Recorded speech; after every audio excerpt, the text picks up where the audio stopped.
This is called Conviction, Winter in Belmarsh. If you thought you saw your freedom, it was truly a mirage. Freedom's locked a cell away from Julian Assange. Our First Amendment rights are by his side behind bars, and the next voice silenced will be ours. Rest assured, democracy is rotting in the dark. Rest assured, we vilified dissenters, pushed out black renters, and tore down all their housing just to build a little urban park. God, I tell you, old America really knows how to leave its mark. Blaze a trail, leave 100 scars. Rip your free speech out your throat, demonize the man who told you it was so, and leave him freezing in a cell in Belmarsh, perpetually awaiting extradition. Thrown to the wolves of claustrophobia and malnutrition. And all that we can hope is that we catch Uncle Joe in a fleeting lucid moment of his flickering senile fascist mission. Then maybe we could trick him into thinking Julian is just a sweet blonde middle school Christian. She got mixed up with a few bad apples, slapped with some charges, and thrown into prison. Joe would set him free without a moment's hesitation under one condition, that Joe could sniff her hair before she goes back to school and he's back to business.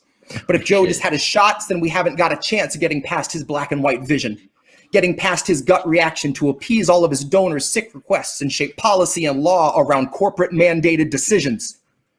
So really, all along, I think Julian was one man standing in a tempest with the fearlessness of true conviction. And if his is the only conviction we see after he shed a light on this country's most poisonous schemes all come to fruition, and we all collectively stare at the ground because we felt like our hands were too tied beyond signing petitions, while he's tortured to death for attempting to warn and enlighten, admittedly not quite the brightest of citizens. Then half of this country just won't take the time to uncover the truth, or they just don't mind, so they're quick to dismiss it and say it's a difficult position.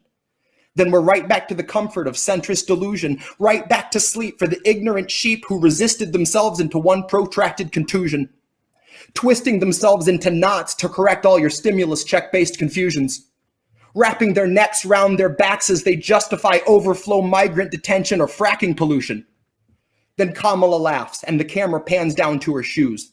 And that footage is 90% of your 6 o'clock news, except for a feel-good story about a man who at 95 years young just made Employee of the Month at Whole Foods. And the $50 gift card means this month he'll afford his prescriptions and pills and he won't have to choose. This is the machine that a man named Julian Assange threw his body on the gears of for you.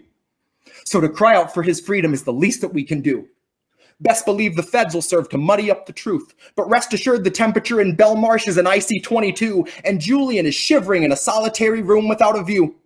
Rest assured Obama loves a whistleblower just about as much as he loves weddings where he didn't get to detonate the groom.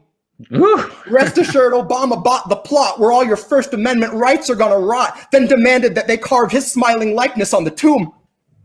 So when you come to pay respects to your free speech rights and a somber feeling hits you and you look up to the sky, the answer will be staring you right in the eyes to the questions of why and of who. So if you thought you saw your freedom, then they wanted you to. Human rights are mutable, and Julian is proof. Our First Amendment rights are stuck in solitary too, and the next voice silent might be you.